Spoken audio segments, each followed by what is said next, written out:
did this accidentally once.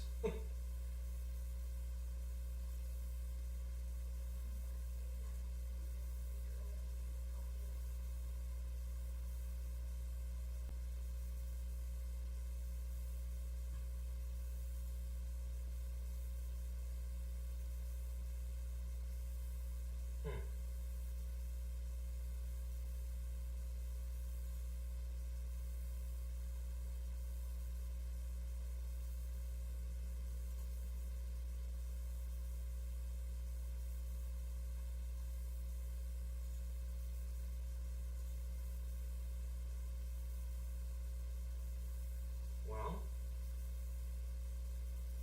I really don't know what I'm doing wrong.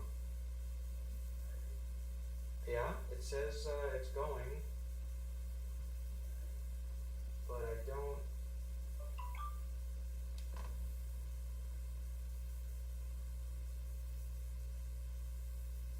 Huh. And as far as I can tell, everything is set right.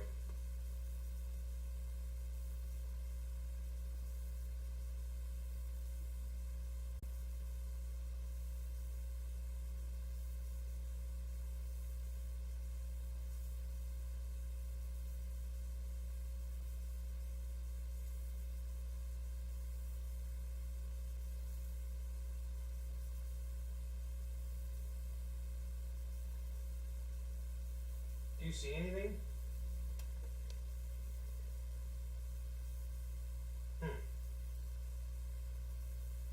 That's too.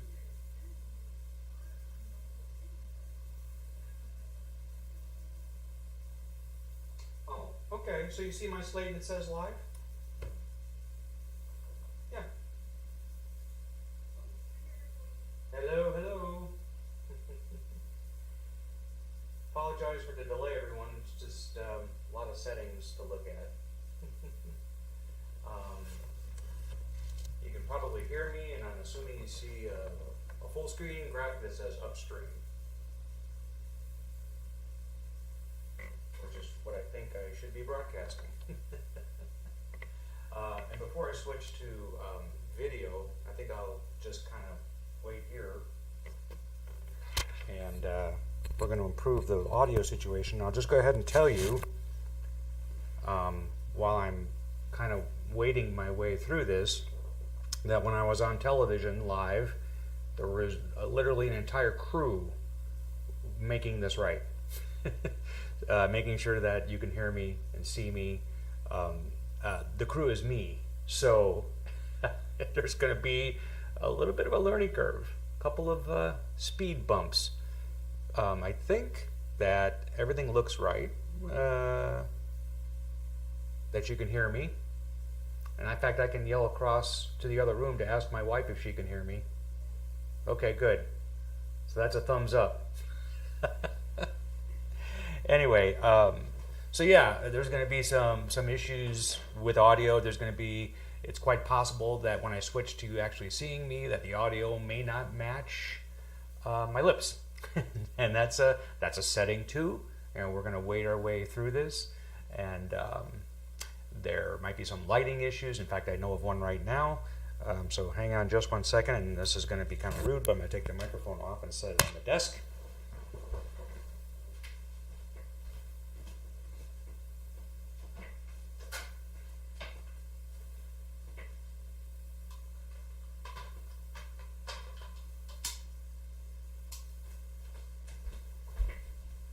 Okay. That was really loud too. So anyway, once we get the hang of this, we'll be okay. We're going to switch sources here and see what happens. So if I could do this, and then we're going to make a transition. Hi. Let's see if that works. It looks like it should be working. I can check here myself. We're going to switch sources here. A little delay. Okay, fine. All right, so let's just go ahead and turn that off. There we go. Hi, how are you? So yeah, we're going to talk about weather this morning, but as you've already seen, we're 10 minutes into this, right? And we've had nothing but technical discussions, which is pretty normal, I think, for starting a live stream, which is, quite a complicated thing to set up if you've ever thought about doing it. you have different sources, different ways of doing things. There are lots of different ways to use cameras and audio and lighting, and how to display graphics is another important thing for someone who's going to talk about weather. That's pretty important. And I think I have all that set up, so welcome to the channel. So Upstream is an idea I had actually quite a few years ago, and the name just means if you're looking upstream at what's coming at you, it is just sort of a general discussion about what's happening in the weather, just kind of a heads up. There may be weeks or times when upstream is just simply not necessary. There's really nothing going on that is really impactful, all right? So an example of an impact would be the snowstorm we got earlier this week on Tuesday. Pretty impactful. And also just something that people want to talk about, right? So I had variations of talking about that prior to its occurrence. I was doing a walk and talk a little bit about it. Then we had these pre-recorded things that I did right before and during the actual storm. Going live like this is neat. It's kind of a cool thing, because you know that as I'm speaking, this is what I used to do for a living, and so but it's its own thing, at least when you are doing graphics and you're editing it together, you can correct things. But here, this is just the way this is going to go. So anyway, welcome, and I'll give people a few more minutes and see how it's going on here. But basically what happens is I switch between sources right here. And to just show you an example of that, I can just kind of go here, and we can go to radar, and I can throw that up there. Well, let's do satellite instead. Cloud loop, and I can throw that right there, and you should see a cloud loop. And again, I'll yell off to the next room and say, can you see clouds moving around, Danielle? I think I lost my only viewer. Oh, okay. Do you see clouds? Okay, yeah, there is a delay, and I think I already knew that, but I don't know how many seconds. Oh, okay, good. Yeah, it's nice to have someone to reference in the other room that's looking at your video. Okay, so I threw that up there. So that's a nice thing to do. And another thing I can do here is, and this may occur on occasion, is I can go ahead and I can say, hey, look at all these clouds down to the south. This is just moisture coming up from the Gulf, which is a typical scenario for the Ozarks. But I can tell it straight, is what I'm saying, is I can draw on here, and it can come out there, and then I can erase what I did and start again and show you, hey, that's coming up like that. And then we have a cold front ready to come in like that, which is actually key to what we're going to talk about today, how that cold air comes in and how it's going to set us up for some what I'm going to call probably minor bouts of winter precipitation, but they're still several days away, and the computer models are notorious for, amplifying a couple of things that in the long term don't look very significant, and then once you get closer, the detail gets a little bit better. So that's another thing. So I think showing the cloud loop is kind of cool, because you can see this is on the visible image. And you can see sunrise. It's kind of cool on the left side there on the west coast. See how visible means if there's no light from the sun, you're not going to see anything. So soon you can see how it just progresses across the northwest U.S. there. It's kind of cool. And there are other things you can do with this too. There's different types of cloud I can show. Like we can show long wave IR. This is just cloud tops. So the colder the top, the brighter the color on here. So that's another way of looking at it. And something I like to look sometimes is at water vapor is another one, dry versus moist air, with the white obviously being the clouds. But dry air shows up as the yellow and orange. And that's a good way in the atmosphere of finding little swirls, which we were great at doing during the snowstorm. That was a very obvious swirl that just kind of dove south in the western U.S., turned the bend, and came out and gave us our snow. So that was kind of cool. Anyway, so I think what we're going to do now is go ahead and take a look at, we can look at the radar loop too, and just to show you what some of the capabilities are, we can throw that up there. So here's a radar loop, and it shows you some precipitation in Iowa, stretching over to Chicago, some showers popping up there in southern portions of Arkansas and Louisiana. And again, hey, I can talk about it, or I can actually circle it. There we go. See? So will this lead to rain for the Ozarks tonight? Yes. Eventually, a portion of this will kind of move up here late tonight as we're sleeping probably and produce rain. But the big question tonight, and it comes up as early as tonight, is we've got rain, but we also have a cold front coming in. So the temperatures at the surface are going to go below freezing. So one of the things about winter precipitation is, yes, the surface temperature does play a factor. So does the overall structure of the atmosphere. How deep is the cold air? Are there any warm air layers? That type of thing. But usually it starts at a very minimum with temperatures being at or below freezing. Usually, I mean, it can snow above freezing as it did in some places on Tuesday. But when we're talking about winter precipitation, generally that's not a bad rule of thumb to follow. So let's take a look at the computer models too. That's another thing that I like to do. They play a big part in weather forecasting. Here's a look at one of those, and I'll switch over here, and I'll be able to control the loop here. Now this is temperature at the surface, and the model we're using is called GFS. There's several different ones. Actually, in the long range, there's really only two that I ever look at, this GFS, and then there's a European model, which is actually run in Europe, and GFS is an American product, and they do have their differences. But if you're talking about anything beyond 3 days, then this is probably the only choice I'll have. But anyway, what I want to show you here is just look at this. We'll just fast forward this. So the relatively warmer colors, these are temperatures, are green and yellow, and then look what happens right here. The black little square dot there represents Springfield. We have a FROPA, as I used to say when I was in broadcasting, which was teletype shorthand for frontal passage, and very clear. So when we move into the blue right there, that's tomorrow morning at about 6 a.m. That's the official transition to colder air.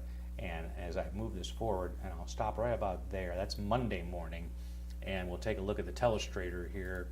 And what this represents here is a big old high pressure system. This is an Arctic air mass for sure. That's coming in with north to northeast winds. And so, in just looking at weather patterns in general, whenever this happens and we set up a zone like right here where you have the freezing temperature line and it's kind of wavy, see how it kind of goes like this and goes like this and like that, say it like that. Anywhere in this zone that a little storm system or disturbance can kick up its heels enough to produce precipitation is obviously a concern when you're sitting on the edge of Arctic air like this. And one of the things that actually becomes more of a possibility in this type of situation is ice or freezing rain.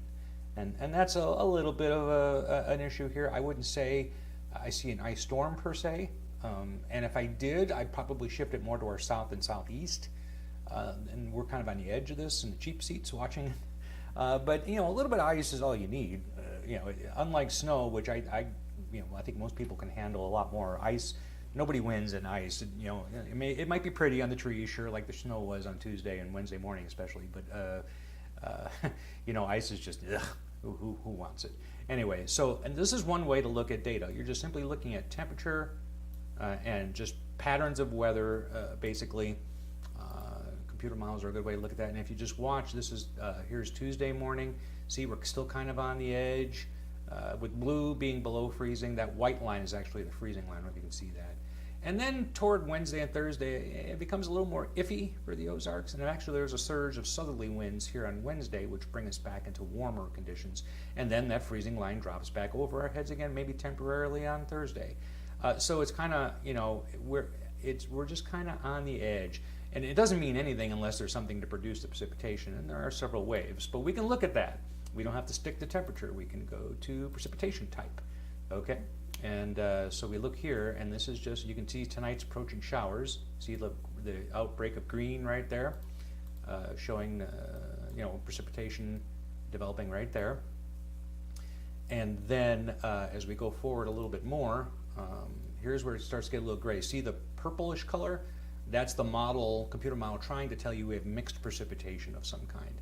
So right there, during the day on Sunday, it's showing up. But I have to tell you that the intensity of this is very low, and I don't know that this is going to become a huge travel issue, but anything is worth watching when you have that interface of cold air and precipitation. Then we take a break, and it kind of comes back here. See, there's a little bit of, this time the model is spitting out snow for Monday night. That's blue, with that Arctic system, that high, sitting due north of us. See how it's, you have Basically, we'll just clear this here. So you have the winter precipitation here, and then we have the high pressure system right here. Still have a cold kind of east to northeast flow right there. So we're watching that. And then as we continue to go forward, that goes away. Then the high kind of settles overhead, and then we have another surge of precipitation right there. See?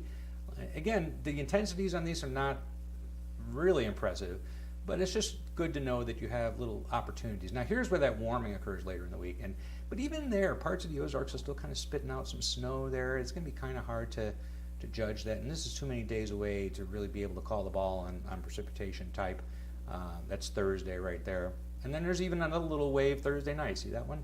So again, I've just learned over the years that when we're on the edge of Arctic air like this, you just kind of watch to see what little disturbances might be popping up that might impact us. And it's more of it's just years of being cautious and watching things. Let's go and look at one more thing. I can throw this over. This is the government produces this. This is snow probability, or it can be snow. It can also be freezing rain. Let's just take a look at that real quick, and I'll zoom in. And there we go. And I'll set this it's set for freezing rain right now. And I've got a 24-hour forecast, so you can look at this in 24-hour chunks.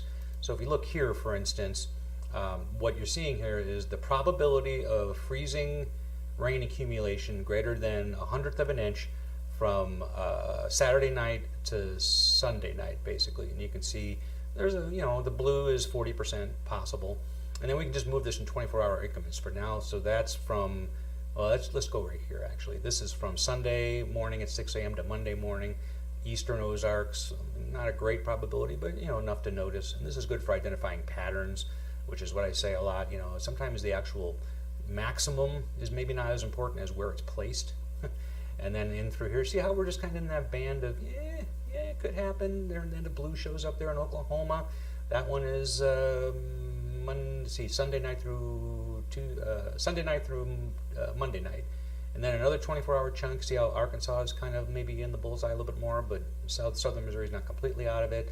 And then there's Tuesday. So now, if I see enough of that down in Arkansas, I might be able to put together sort of, I wouldn't call it a nice storm per se, but I would say that's definitely the target area. So we're kind of on the edge, like I said before, kind of sitting in sheep seats. Is that a good analogy? I don't know. With all winter precipitation, it is kind of interesting to look at, and a lot of people talk about it. It gets a lot of interest. And anyway, we're going to go back over to me here. So that was my first attempt at what we're going to call Upstream, which is a live broadcast. I may record them from time to time. It just depends on my schedule and what's going on. Just a broad overview. A couple of the other notes. If you want to leave comments in the chat, I'm certainly not equipped at this point to be able to react to those. I do have a laptop set up here to do that, but this, to me, just getting this to work was the big deal today, which I assume it did, because I haven't even checked to see if anybody's reacted yet. Could be broadcasting to nobody. And so there's that. So leave chats on this YouTube channel. If you subscribe to it, it gives me a better idea of what's going on, like any particular video that you see or live stream. Now those are handy for me just to look at the analytics to see what's going on. What time of day I broadcast, how long is the broadcast, things like that. And what else? And again, if there's any little things with the audio or the video that need correcting, I will watch the recording and will adapt. If you have any suggestions for things, let me know. And so I think for today, that's probably going to wrap it up. I appreciate anybody who actually was able to tune in and your patience waiting for me to set up my one-man studio here. And I don't know when the next one will be, if you're wondering about that. It may not always be live. Like I said, I may do pre-recorded ones, which has its value too. I can be a little bit more selective about what I put up there, and maybe a little bit more creative and give a little more detail and a little more flash to it as opposed to live. But then again, live is just kind of cool, as I know, because I did it for a long time. Anyway, so I'm going to sign off for this morning. Thanks for viewing. And actually, I don't know what I'm supposed to do to stop the stream, except to say I'll probably just throw up the slate here. And let's see here. And there. And I think we'll just figure out how to do it. I'll probably start by shutting off my video and audio. But have a good day, everyone. We'll bring you updates later on.